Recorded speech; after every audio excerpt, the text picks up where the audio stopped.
What if I told you that a simple traffic stop could change two broken lives forever? That a speeding ticket could become the beginning of a love story that would restore faith in second chances? Stay with me until the end, because what happens in the final moments of this story will leave you speechless. And if you believe in the power of unexpected blessings, hit that like button and subscribe to our channel, because stories like this one remind us that sometimes, the universe has plans we could never imagine. Marcus Williams gripped the steering wheel with white knuckles as the red and blue lights flashed in his rearview mirror. His heart sank deep into his chest, and he felt the familiar weight of exhaustion pressing down on his shoulders. The clock on his dashboard read 7:45 in the morning, and he was already running 15 minutes late. He pulled his old Honda Civic to the side of the road, the engine sputtering slightly as it always did when he slowed down too quickly. In the back seat, his 6-year-old daughter Lily looked up from her coloring book with wide, worried eyes. Her dark curls were pulled into two slightly uneven pigtails that Marcus had spent 20 minutes perfecting that morning. She was wearing her favorite purple dress, the one with the small butterfly pattern that her mother had bought her 3 years ago, before everything fell apart. "Daddy, are we in trouble?" Lily asked, her small voice trembling with concern. Marcus turned around and forced a smile onto his tired face. "No, sweetheart. Daddy just made a little mistake. Everything is going to be fine." But even as he said the words, he knew that everything was not fine. He had been driving 12 miles over the speed limit, desperate to get Lily to school before the final bell rang. This would be the third time this month she would be late, and he had already received a warning letter from her teacher. Officer Sarah Chen approached the vehicle, her boots crunching against the gravel on the shoulder of the road. She had been on the force for 8 years, and traffic stops like this one were routine. She had seen it all during her time in uniform, from the apologetic speeders to the aggressive deniers, from the tearful excuse-makers to the stoic silent types. But something about this particular car caught her attention before she even reached the window. The vehicle was old but meticulously clean.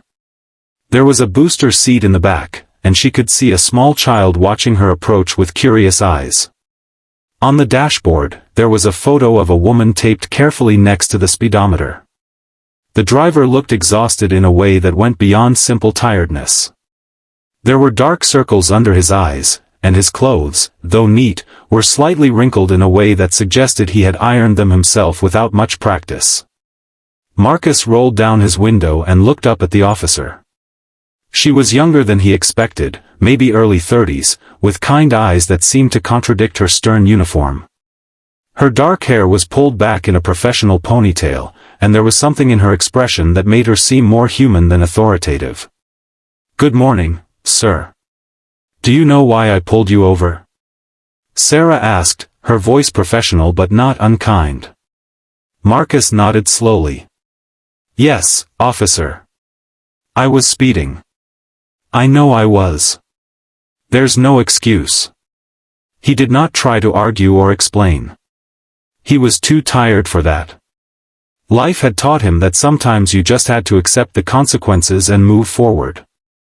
Sarah raised an eyebrow slightly. In her experience, most people tried to talk their way out of tickets. They offered excuses, pleaded for mercy, or became defensive. This man simply accepted responsibility without hesitation. She found herself intrigued despite her professional detachment. "License and registration, please," she said, though her tone had softened almost imperceptibly.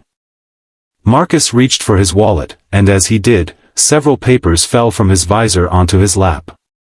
Sarah caught a glimpse of them: medical bills, a school notice, what looked like a utility shut-off warning. She watched as he quickly gathered them up, his cheeks flushing with embarrassment. "I'm sorry," he mumbled, handing over his documents with slightly shaking hands. While Sarah examined his license, Lily spoke up from the back seat. "Officer lady, please don't take my daddy to jail. He's the only one I have left since mommy went to heaven." The words hit Sarah like a physical blow. She looked from the child to the photograph on the dashboard, and suddenly, the pieces began to fall into place. The exhausted eyes, the wrinkled clothes, the overwhelming stack of bills, the wedding ring that Marcus still wore on his left hand. This was not just a careless driver. This was a man fighting to hold his life together. Marcus closed his eyes briefly. "Lily, honey, I'm not going to jail. The officer is just going to give Daddy a ticket." He turned back to Sarah, his voice low so his daughter would not hear. "I'm sorry. My wife passed away 2 years ago. Breast cancer. I'm still trying to figure out how to do this whole parenting thing on my own." Sarah felt something shift inside her chest. She had her own story, her own pain that she carried beneath her uniform every day. 3 years ago, she had lost her fiancé in a car accident just 2 months before their wedding.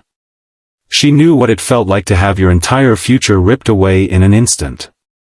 She knew the weight of grief that never truly lifted, only became more manageable over time. "I'm very sorry for your loss," Sarah said, and she meant it more than Marcus could possibly understand. She walked back to her patrol car to run his information, but her mind was racing. According to protocol, she should write him a ticket for going 47 in a 35 zone. It was a clear violation, and she had always prided herself on being fair and consistent. But there were moments in life when the rules felt inadequate, when human compassion needed to supersede the letter of the law. Marcus sat in his car, his head resting against the steering wheel. He thought about how different his life had become since cancer had stolen his wife, Michelle. She had been the organized one, the one who remembered school events and packed perfect lunches and somehow made their small house feel like a home. He was doing his best to fill her shoes, but he was failing in ways both large and small. He worked the night shift at a warehouse because it paid slightly more and allowed him to be home when Lily got out of school. But the schedule was destroying him. He slept only 4 hours a day, juggling work and household duties and trying to be present for his daughter. The bills were piling up, the medical debt from Michelle's treatment still overwhelming despite the insurance coverage. Some days, he wondered how much longer he could keep going. Lily reached forward and patted his shoulder with her small hand. "It's okay, Daddy. Mommy told me in my dream that everything would be okay." Marcus felt tears threatening to spill from his eyes.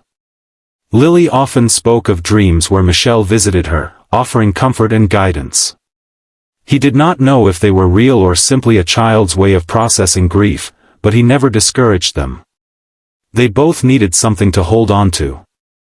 Sarah returned to the window, but instead of handing him a ticket, she handed back his license and registration along with a written warning. "Mr. Williams, I'm going to let you off with a warning today. But I need you to slow down. That little girl in the back needs her father around for a long time." Marcus looked at her with disbelief and profound gratitude. "Thank you, officer. I don't know what to say. Thank you so much." Sarah hesitated for a moment. There was something about this man, something that called to the broken parts of her own heart. She noticed the wedding ring again, and she felt a strange sense of disappointment that surprised her. "If you weren't married," she found herself saying before she could stop the words, "I'd add my number to that warning." The words hung in the air between them, bold and unexpected and slightly unprofessional. Sarah felt her cheeks flush. She was not the type to say such things. She had built walls around her heart after losing James, walls that she had convinced herself would never come down. Marcus looked at her, stunned. Then he looked at the ring on his finger, the ring he had not been able to remove even though Michelle had been gone for 2 years. He twisted it slowly, feeling the weight of it, the memories it represented. "I'm not married," he said quietly. "I'm a widower. I just haven't been able to take it off." Now it was Sarah's turn to be surprised. She stood there, unsure of what to say or do. The professional part of her brain was screaming that this was inappropriate, that she should get in her car and drive away. But another part, a part that had been dormant for 3 years, was telling her to take a chance. "I'm sorry," she said. "I shouldn't have said that. It was unprofessional." "No," Marcus replied. It was the nicest thing anyone has said to me in a very long time." They looked at each other for a long moment, two people carrying invisible wounds, both afraid to hope again. Then Lily's voice broke the silence. "Daddy, can the nice police lady come to my school play next week? I'm going to be a butterfly." Marcus laughed despite himself, a genuine sound that surprised him. He had not laughed like that in longer than he could remember. "Lily, we can't just invite police officers to your school plays." "Why not?" Lily asked with the simple logic of a child. Sarah smiled, and the expression transformed her face in a way that made Marcus's heart skip.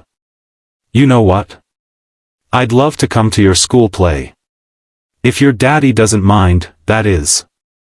And that was how it began. Not with a romantic dinner or a carefully planned first date, but with a traffic stop and a school play and a little girl dressed as a butterfly who stole the show with her enthusiasm if not her coordination. Sarah came to the play, sitting in the back of the auditorium in her civilian clothes. She watched Lily flutter around the stage, occasionally bumping into other butterflies but always recovering with a bright smile. She watched Marcus watching his daughter, his face lit up with pride and love and a bittersweet sadness that she understood completely. After the play, the three of them went for ice cream. Lily talked non-stop about her performance, about her friends, about her teacher, about everything and nothing. Marcus and Sarah mostly listened, stealing glances at each other when they thought the other was not looking. "My mommy is in heaven," Lily announced suddenly, her spoon pausing halfway to her mouth. "But she told me in my dream that it's okay for Daddy to be happy again." Marcus felt his throat tighten. "Lily. It's true, Daddy. She said she wants you to smile again. And she said that someone nice would come into our life when we needed them most." Lily looked at Sarah with an expression far too wise for her 6 years. "Maybe that's you, Officer Sarah." Sarah felt tears pricking at her eyes. She thought about James, about the life they had planned together that would never be. She thought about the years she had spent closing herself off, convincing herself that loving someone again would be a betrayal of his memory. "You know," Sarah said softly, "someone very special once told me that loving again doesn't mean forgetting. It means honoring the love we had by believing in love still." "Who told you that?" Lily asked. "My grandmother. After I lost someone I loved very much." Marcus reached across the table and placed his hand over Sarah's. It was the first time they had touched, and the contact sent electricity through both of them. It felt like coming home after a long journey, like finding warmth after a bitter winter. Over the following months, they built something together, slowly and carefully. Sarah learned the rhythms of Marcus's life, the night shifts and the morning routines, the school pickups and the bedtime stories. She learned that he made terrible pancakes but excellent grilled cheese sandwiches. She learned that he sang off-key in the shower and always forgot to buy milk until they were completely out. Marcus learned that Sarah hated the night shift and had specifically chosen day patrol so she could sleep at normal hours. He learned that she was allergic to cats but desperately wanted one anyway. He learned that she kept James's photo in her nightstand drawer and sometimes still talked to him when she was alone. They did not rush anything. They had both learned that life could change in an instant, that tomorrow was never guaranteed. They savored each moment, each small step forward in their journey together. But it was not all smooth sailing. There were challenges, moments when the weight of their grief threatened to overwhelm the fragile happiness they were building. One night, Marcus called Sarah in tears. "I found Lily crying in her room.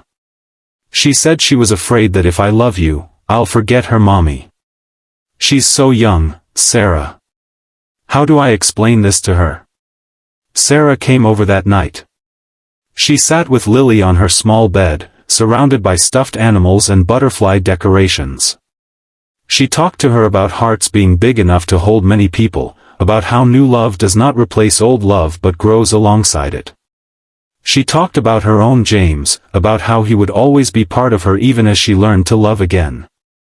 "Do you think Mommy and your James are friends in heaven?" Lily asked. Sarah smiled through her tears. I bet they are. I bet they're up there together, watching us and cheering us on. There were also moments when Sarah struggled. Times when she saw a couple planning their wedding and remembered her own unfulfilled plans. Times when she wondered if she deserved happiness when James had been denied his. Marcus would hold her through those moments, not trying to fix her pain but simply being present in it. We're not moving on from them, he told her one night. We're moving forward with them. They're part of our story, even if they can't be here. A year after the traffic stop that had brought them together, Marcus finally removed his wedding ring. It was not a grand gesture or a painful goodbye. He simply woke up one morning and felt ready. He placed the ring in a small box next to Michelle's photo, which now shared space on his dresser with a picture of Sarah. Thank you for loving me, he whispered to Michelle's photo. Thank you for giving me Lily. And thank you for sending someone to help me carry on. Sarah was there when he proposed, not with an elaborate plan but with simple words spoken in their small kitchen while Lily was at school. He got down on one knee with a ring that had cost him 3 months of overtime pay. I never thought I would do this again, he said, his voice breaking. I never thought I could love anyone the way I loved Michelle. And you know what? I was right. I don't love you the way I loved her. I love you in a completely different way, a way that is just as real and just as deep. You didn't replace her. You created a whole new space in my heart that I didn't know existed. Sarah said yes through her tears, and they held each other in that kitchen, two broken people who had somehow found their way to wholeness together. The wedding was small and intimate, held in the same park where Marcus and Michelle had had their first date. It felt right to honor the past while celebrating the future. Lily was the flower girl, of course, wearing a butterfly dress that Sarah had helped her pick out. During the ceremony, there were 2 empty seats in the front row, marked with flowers for Michelle and James. It was Sarah's idea, a way of including them in this new chapter. They're here, Lily whispered loudly to the wedding guests. I can feel them. And somehow, everyone believed her. If you stayed until the end of this story, you understand that life is not about avoiding pain. It is about finding the courage to love again after loss, to hope again after disappointment, to believe in second chances even when your heart has been shattered.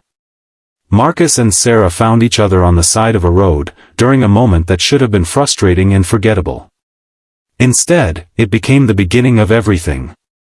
Remember to like this video if it touched your heart, and subscribe to our channel for more stories that remind us of the beautiful unpredictability of life. Because you never know when your ordinary moment might become the extraordinary turning point you have been waiting for.